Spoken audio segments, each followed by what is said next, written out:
Bonjour, shalom. Que la paix de Dieu soit avec vous, chers amis. Je suis dans la joie de nous retrouver aujourd'hui encore, ce dimanche 19 février 2023. Ici, je proclame encore que c'est une journée que l'Éternel Dieu a faite pour qu'elle soit pour nous un sujet de joie et d'allégresse. Béni soit celui qui nous accorde cette opportunité. Je me dis que tu vas bien, et même si ça ne va pas bien, ça ira. Et si tu me suis, c'est que tu es vivant. Et le vivant, c'est celui qui est encore et toujours dans le plan de Dieu. Et que Dieu te soutienne dans le moment difficile si tu passes par là. Et si tu es dans les louanges, si tu es dans la joie, chante de louanges, remercie le Seigneur. N'oublie pas ceux qui sont encore dans le problème, intercède pour eux, demande au Dieu qui t'a soutenu de les soutenir eux aussi. Je voudrais donc ce dimanche que nous puissions continuer avec notre enseignement, le thème de notre enseignement qui parle sur le travail béni. Nous devons travailler, on arrive à de bonnes choses qu'en travaillant.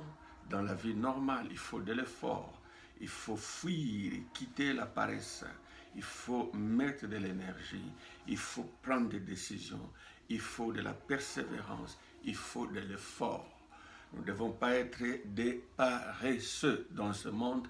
On n'arrive à rien dans la vie de paresse. C'est la même chose dans la vie spirituelle. Avant donc de continuer, rendons grâce à Dieu. Prions ensemble. Éternel notre Dieu, notre Père, nous te donnons toute la louange et toute l'adoration, toi qui es digne, parce qu'il n'y a que toi qui es Dieu, il n'y a que devant toi qu'on s'humilie, fléchissant les genoux de nos cœurs physiques. S'il n'y a que toi que l'on adore, il n'y a qu'à toi qu'on dit, il n'y a personne de semblable à toi. Il n'y a que toi qu'on appelle le Créateur. Il n'y a que toi qui as les derniers mots. Tu fais vivre, tu fais mourir. Tu élèves, tu rabaisses.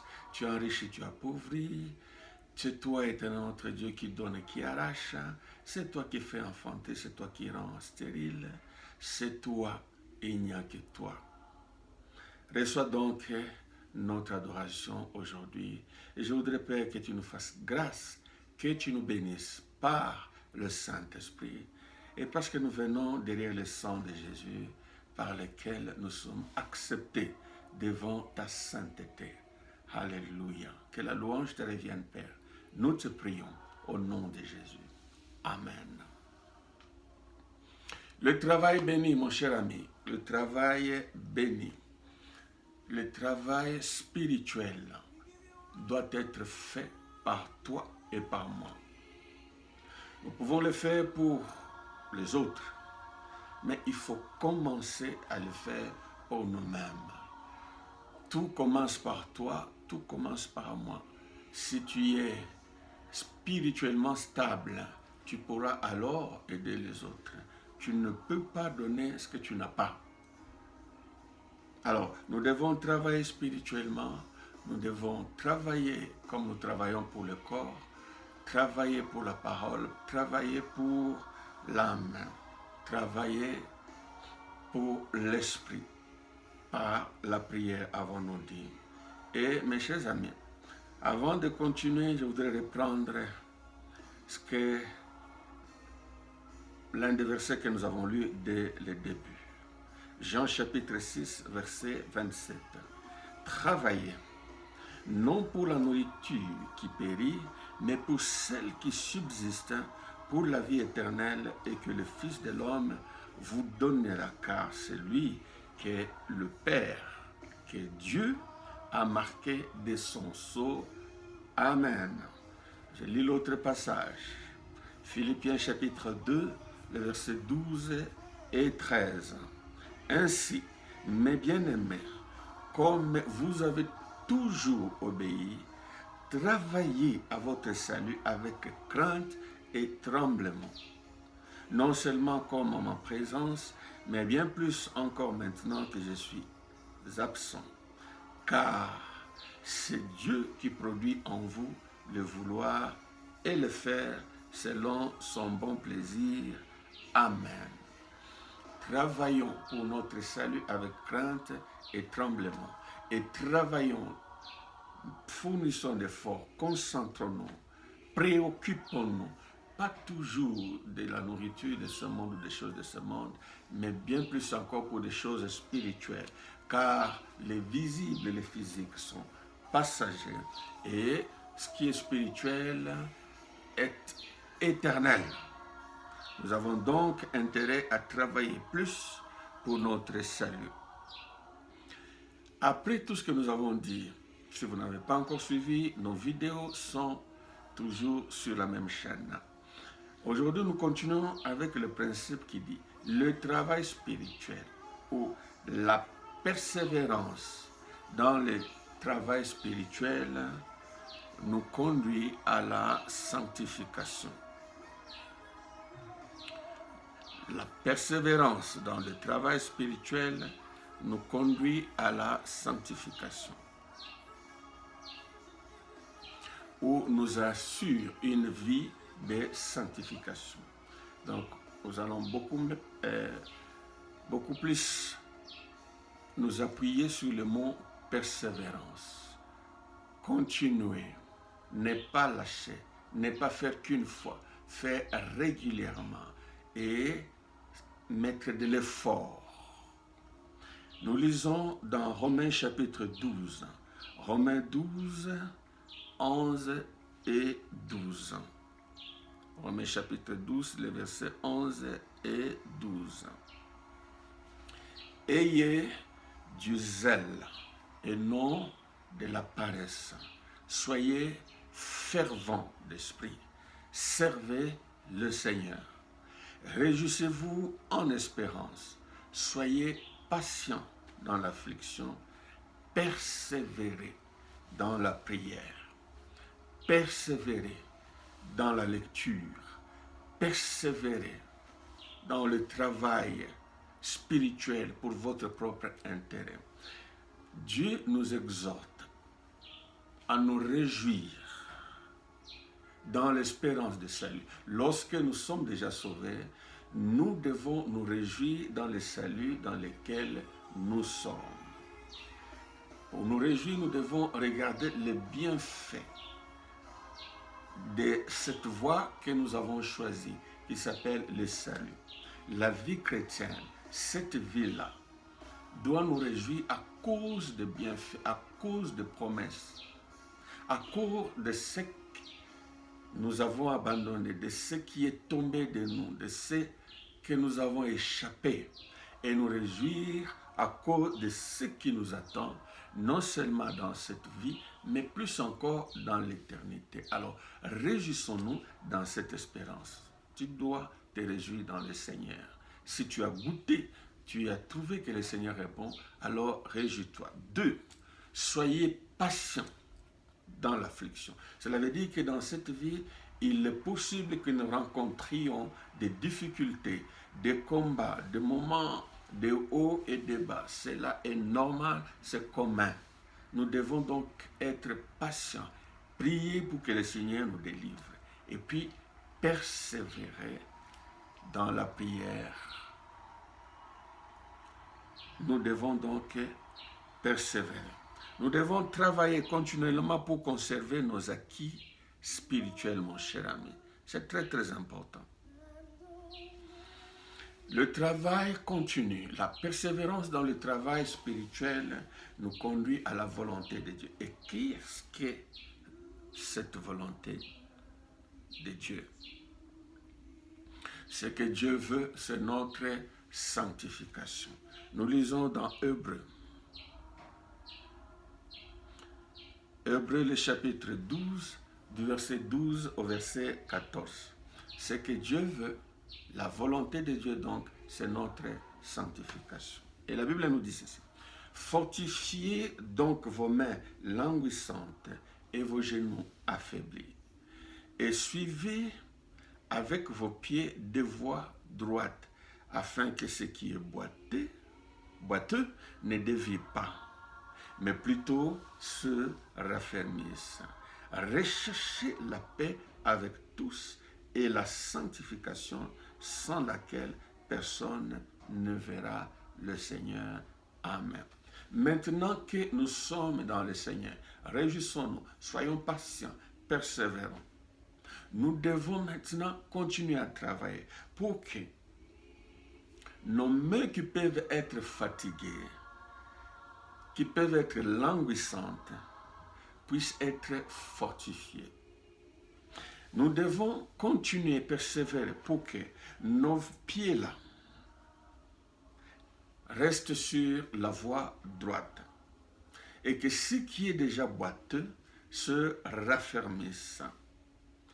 Et nous devons chercher la paix avec tous et la sanctification sans laquelle nous n'allons pas voir Dieu. Donc, il y a un style de vie que Dieu nous recommande lorsque nous sommes déjà dans le Seigneur. Et pour avoir cette façon de vivre agréable à Dieu, que l'on appelle la sanctification, nous devons travailler. On ne travaille pas qu'une fois. Il faut persévérer. C'est très important, mon ami. Dieu nous demande des choses lorsque nous devenons ses enfants et bien plus encore lorsque nous sommes appelés par lui, reconnus par Dieu d'abord, confirmés par le Saint-Esprit, reconnus aussi par les hommes. 2 Corinthiens chapitre 6, verset 14 au verset 18. Si nous sommes ainsi appelés, la Bible nous dit ceci. Ne vous mettez pas avec les infidèles sous un joug étranger, car quel rapport y a-t-il entre la justice et l'iniquité? Ou qu'y a-t-il de commun entre la lumière et les ténèbres? Quel accord y a-t-il entre Christ et Bélial? Ou quelle part a le fidèle à l'infidèle? Quel rapport y a-t-il entre le temple de Dieu et les idoles? Car nous sommes le temple de Dieu, du Dieu vivant, comme Dieu l'a dit. J'habiterai et je marcherai au milieu d'eux. Je serai leur Dieu et ils seront mon peuple.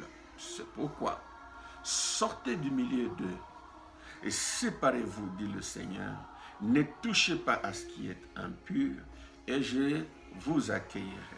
Je serai pour vous un père et vous serez pour moi des fils et des filles, dit le Seigneur Tout-Puissant. Amen. Il y a des recommandations et des promesses. Il y a la volonté de Dieu qui nous appelle à sortir du milieu des infidèles, à changer de vie, à avoir un comportement, à prendre donc des décisions, à travailler pour y arriver.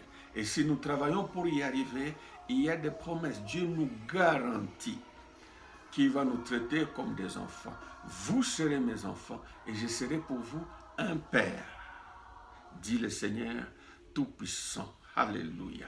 Il ne nous délaissera donc pas, il ne nous abandonnera pas. Il ne nous abandonnera pas. Voilà. Et si nous avons de telles promesses, c'est ce que Paul continue à dire dans 2 Corinthiens 7, 1, cette fois-là, il dit, ayant donc de telles promesses, bien-aimés, purifions-nous de toute souillure de la chair et de l'esprit, en achevant notre sanctification dans la crainte de Dieu. Ayant de telles promesses, quelles sont-elles? Quelles sont ces promesses-là? De marcher avec Dieu, d'avoir Dieu comme Père, comme soutien, comme défenseur, comme protecteur, comme celui qui pourvoit, comme celui qui nous guérit de nos maladies, comme celui qui apporte la paix chez nous, comme celui qui refuse le malheur de nous atteindre, comme celui qui fait ci, qui fait ça pour nous. Si donc nous avons de telles promesses, nous devons nous purifier de toute souillure Il y a la souillure de la chair, il y a les souillures, donc les pluriels, il y en a beaucoup, les souillures de la chair et les souillures de l'esprit, il y en a beaucoup. Nous devons continuer, commencer une vie de sanctification, continuer cette vie de sanctification et achever jusqu'à notre mort cette vie de sanctification dans la crainte de Dieu. Je viens donc d'essayer de nous montrer que lorsque nous sommes sauvés, le salut, nous l'avons par la grâce. Il n'y a aucun effort. Mais une fois que nous sommes dans le salut, que nous recevons gratuitement, le petit travail que Dieu nous demande de faire, l'effort, c'est tout simplement chercher la sanctification. Et ça commence par la volonté et ça doit nous pousser à la persévérance en prenant des décisions jour après jour. Cela est très très important. Je répète, c'est la volonté de Dieu, la sanctification. La sanctification, c'est l'attachement à Dieu. C'est une vie de piété. C'est-à-dire rester dans la foi, oui, mais vivre la parole de Dieu, mettre la parole de Dieu en pratique. Ça aussi, ça demande du travail, mon cher ami. Tu ne travailles pas, tu seras à la merci de l'ennemi. Pour y arriver alors, il nous faut de l'exercice, il nous faut de l'entraînement. C'est comme un joueur de n'importe quel sport, dans n'importe quelle discipline. Pour avoir la maîtrise dans ce que l'on fait, il faut faire une fois, il faut s'exercer, il faut répéter, il faut de l'effort physique. Hein? C'est ce que Paul a demandé à Timothée, il lui a dit, exerce-toi à la piété. L'exercice physique est utile pour rester en bonne forme. Nous avons besoin de faire du sport, c'est bien. Mais si nous avons besoin d'avoir des exercices, de faire l'exercice physique qui est utile à peu de choses bien sûr, car c'est pour un temps, mais la piété, elle est utile pour l'éternité parce que la piété nous assure les promesses pour cette vie et pour l'éternité. Donc il faut beaucoup plus s'exercer à l'attachement à Dieu, à la sanctification. Avec l'entraînement, on arrive à l'habitude. On peut s'habituer aux choses de Dieu et à la stabilité. On arrive à l'habitude et à la stabilité pour ce qui concerne notre communion avec Dieu. Et si nous faisons seulement, nous allons accomplir cette parole, cette recommandation stricte du Seigneur qui dit « Cherchez premièrement le royaume et la justice de Dieu ». Lisons dans Matthieu chapitre 6. Matthieu 6, verset 31 au verset 34. Ne vous inquiétez donc point et ne dites pas que mangerons-nous, que boirons-nous, de quoi serons-nous vêtus? Car toutes ces choses, ce sont les païens qui les recherchent. Votre Père céleste sait que vous en avez besoin. Cherchez premièrement le royaume et la justice de Dieu, et toutes ces choses vous seront données par-dessus. Ne vous inquiétez donc pas du lendemain, car le lendemain prendra soin de lui-même. À chaque jour suffit sa peine. Cherchez premièrement le royaume et la justice de Dieu.